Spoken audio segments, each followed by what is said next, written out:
ത്രിയേക ദൈവത്തിന് സ്തുതി. ഏറ്റവും പ്രിയപ്പെട്ട ഭാഗ്യവചന ധാര ശ്രോതാക്കളെ, ക്രിസ്തുയേശുവിൽ ഏവർക്കും എന്റെ സ്നേഹവന്ദനം.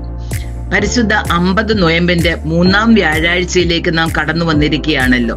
ഇന്നത്തെ ചിന്തയ്ക്കായി പിതാക്കന്മാർ ക്രമീകരിച്ചിരിക്കുന്നത് പരിശുദ്ധനായ ലൂക്കോസിന്റെ സുവിശേഷം 13-ാം അധ്യായം 18 മുതൽ 30 വരെയുള്ള വേദഭാഗങ്ങളിൽ ദൈവരാജ്യത്തെക്കുറിച്ചുള്ള ചില ചിന്തകളാണ്.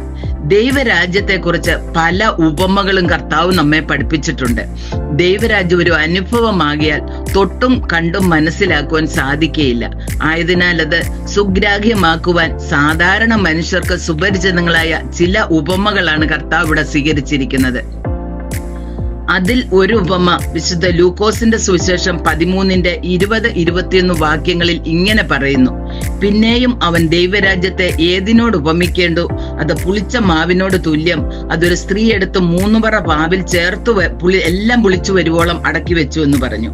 പുളിച്ച മാവും പുളിപ്പും മാവ് പുളിക്കുന്നതും എല്ലാം ഏവർക്കും സുപരിചിതമാണ്. പ്രത്യേകിച്ച് യെരുശലേമിലും യഹൂദയിലും ദൈനംദിന ആവശ്യത്തിനുള്ള റൊട്ടി ഉണ്ടാക്കിയിരുന്നത് വീടുകളിൽ തന്നെയായിരുന്നു. പുളിപ്പെന്ന പദം യഹൂദ ചിന്തയിൽ സർവ്വസാധാരണമായിരുന്നു. കർത്താവ് ശിഷ്യന്മാരുമായി അക്കരയ്ക്ക് യാത്ര ചെയ്യുമ്പോൾ പരീശന്മാരുടെയും സാദൂക്യരുടെയും പുളിച്ച മാവ് സൂക്ഷിച്ചുകൊള്ളുവിൻ എന്ന് പറഞ്ഞതായി സുവിശേഷങ്ങളിൽ വായിക്കുന്നു.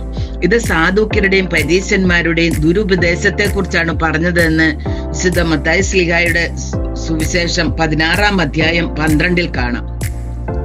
എന്നാൽ കർത്താവിടെ പുളിപ്പിനെ ഉപയോഗിച്ചിരിക്കുന്നത് ദൈവരാജ്യത്തിന്റെ സ്വഭാവം വ്യക്തമാക്കാനാണ്.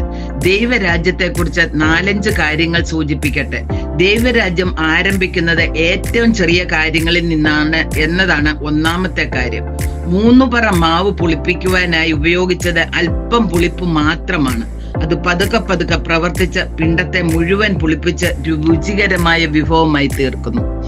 പൗലോസ് ശ്ലീഹ 1 കൊരിന്ത്യർ 5-ന്റെ 6 വാക്യങ്ങളിൽ പറയുന്നത് അസാരം പുളിമാവ് പിണ്ടത്തെ മുഴുവൻ പുളിപ്പിക്കുന്നു എന്നാണ്.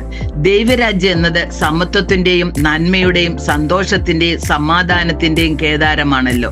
അത് വ്യക്തിയിൽ ആരംഭിച്ച് സമൂഹത്തിൻ്റെതായി വളരണം. ദൈവരാജ്യത്തിന്റെ ഈ ശക്തി അന്യരിലേക്ക് വ്യാപരിക്കുന്ന പുളിപ്പായി രൂപാന്തരപ്പെടുവാൻ ഒരുക്കി തരുന്ന സന്ദർഭമാണ് വിശുദ്ധ നോമ്പ്. രണ്ടാമതായി, ദൈവരാജ്യത്തിന്റെ ഈ പ്രവർത്തനം ബാഹ്യ നേത്രങ്ങൾ കൊണ്ട് ദർശിക്കുവാൻ സാധിക്കില്ല. ഈ പുളിപ്പ് മാവിനെ പുളിപ്പിച്ചത് എങ്ങനെയെന്ന് നമുക്ക് അനുഭവിച്ചറിയാനേ സാധിക്കൂ. ദൈവരാജ്യത്തിന്റെ സ്വാധീനവും പതുക്കെ വളർന്ന് കാലാന്തരത്തിൽ അനുഭവവേദ്യമായി തീരുന്നു. ദൈവരാജ്യം ഭക്ഷണമോ പാനീയമോ അല്ല എന്ന ദൈവവചനം ഈ സത്യം വെളിവാക്കുന്നു.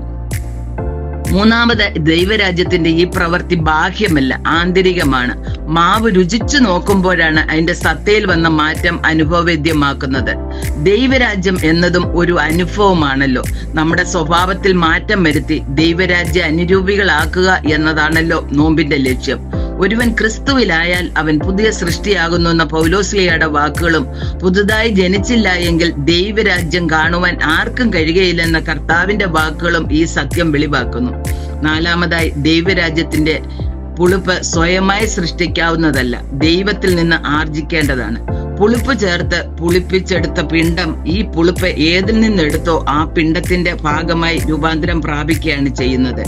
അഞ്ചാമതായി, ഇവിടെ പുളിപ്പ് കാണപ്പെടുവാൻ കഴിയാതെ വണ്ണം പ്രവർത്തിച്ച് പിണ്ടത്തെ മുഴുവൻ മാറ്റുന്നത് സമൂലം ഇളക്കി മറിച്ചാണ്. ക്രിസ്ത്യാനിത്വം എന്നതും ലോകത്തെ കീഴ്മേൽ മറിച്ച അനുഭവം ഉള്ളതാണ്. പുളിപ്പായി തീരുന്ന മനുഷ്യനിൽ ഉണ്ടായിരിക്കേണ്ട മാറ്റം മീഖാ പ്രവാചകൻ 6-8 പറയുന്നു: മനുഷ്യ, നല്ലതെന്തെന്ന് അവൻ നിനക്ക് കാണിച്ചു തന്നിരിക്കുന്നു. ന്യായം പ്രവർത്തിപ്പാനും ദയാതൽപനായി ഇരിപ്പാനും നിന്റെ ദൈവത്തിന്റെ സന്നിധിയിൽ താഴ്മയോടെ നടപ്പാനുമല്ലാതെ എന്താകുന്നു യഹോവ നിന്നോട് ചോദിക്കുന്നത്? ഈ വിശുദ്ധ നോമ്പിലൂടെയും ഉപവാസത്തിലൂടെയും ആരാധനാ ജീവിതത്തിലൂടെയും ദൈവരാജ്യത്തിന് കൊള്ളാവുന്ന ഉത്തമമായ ജീവിതം നയിക്കുവാൻ നമുക്ക് ഓരോരുത്തർക്കും സംഗതിയാക്കട്ടെ എന്ന് പ്രാർത്ഥിച്ചുകൊണ്ട് എന്റെ വാക്കിനെ ചുരുക്കുന്നു. ദൈവം ഏവരെയും അനുഗ്രഹിക്കട്ടെ.